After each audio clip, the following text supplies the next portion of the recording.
বারবার মৃত্যুমুখে ঠেলে দেওয়ার পরেও আল্লাহর অশেষ রহমতের ফলে আজকে তাকে আমরা সুস্থ অবস্থায় আমরা দেখতে পাচ্ছি, আমাদের মধ্যে ফিরিয়ে পেয়েছি। বিগত সরকার,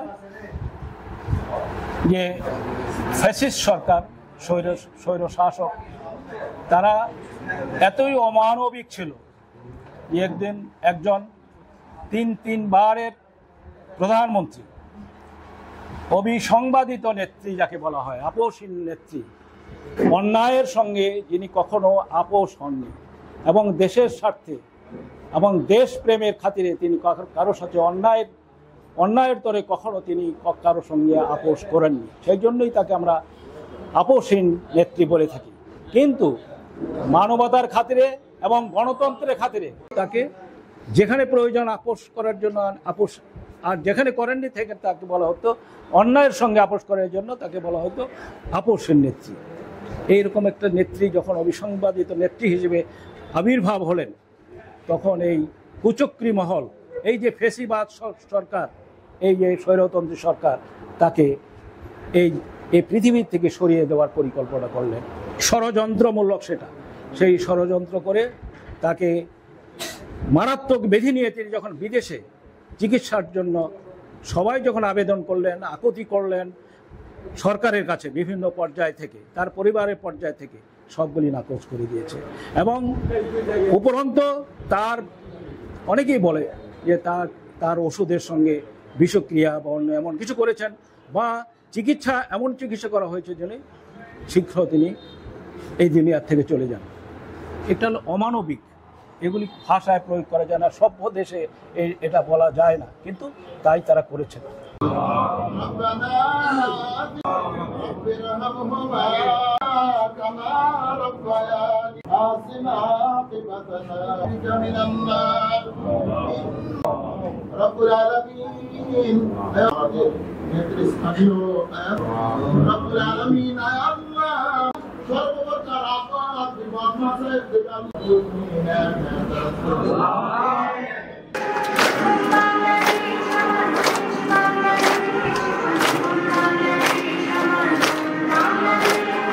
আপনাদের এই বিপুল সাড়া দেখে আমি সত্যি অভিভূত হয়েছি। নির্বাচন আমাদের অতি সন্নিকটে, ফেব্রুয়ারিতে নির্বাচন হবে, এতে কোনো সন্দেহ নেই, এতে বিন্দুমাত্র সন্দেহ নাই যে ফেব্রুয়ারিতে এবং রমজানের আগেই ইনশাআল্লাহ এই জাতীয় নির্বাচন অনুষ্ঠিত হবে।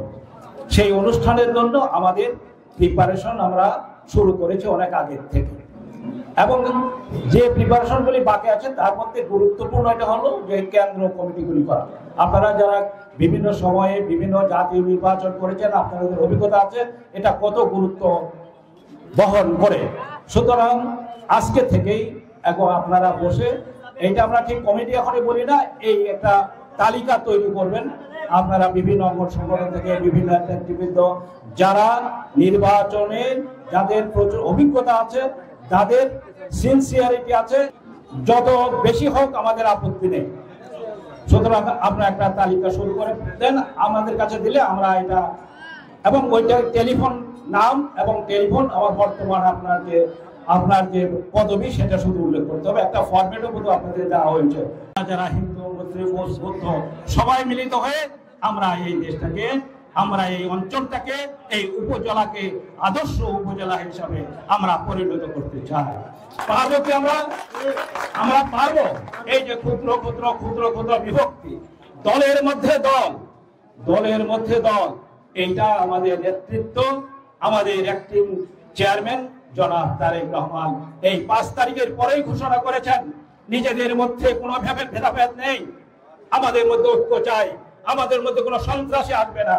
আজকে একটা পবিত্র দিন, এই জন্য আমাদের আমাদের মা বেগম খালেদা জিয়া, গণতন্ত্রের মাতা, তার আজকে জন্মদিন। সেই জন্মদিন আমরা পালন করব কিভাবে? এইটা আমরা অপব্যয় না করে তিনি বলেছেন যে আমরা কোনো কেক কেটে কোনো উৎসব নয়, আমরা তার জন্য প্রার্থনা করব তিনি যেন দীর্ঘায়ু পান, তার দীর্ঘায়ু কামনা আমরা করব, এবং তিনি যেন সুস্থ হয়ে আবার মূল ধারায় চলে এসে আমাদের নেতৃত্ব দিতে পারেন এবং তার পুত্র সুযোগ্য পুত্রকে উপদেশ দিয়ে অথবা তার সঙ্গে মিশে এই দেশকে যেন আমরা একটা শান্তিময় একটা সুস্থ ধারার রাজনীতি যেটা চালু করতে আমরা যাচ্ছি এবং আমাদের একটি চেয়ারম্যান যারা চাচ্ছেন সেটা করতে যেন আমরা সহজ এবং সেজন্য আমাদের প্রয়োজনটা কি আবার আমি রিপিট করছি সেটা হচ্ছে ঐক্যবদ্ধ।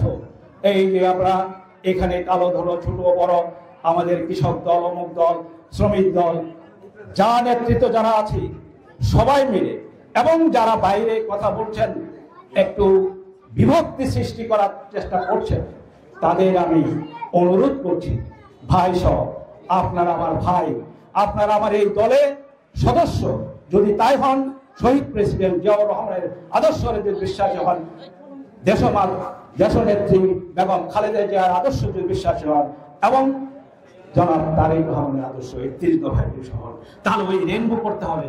আপনাকেও দরকার আসল সবাই মিলে united we stand, divided we fall.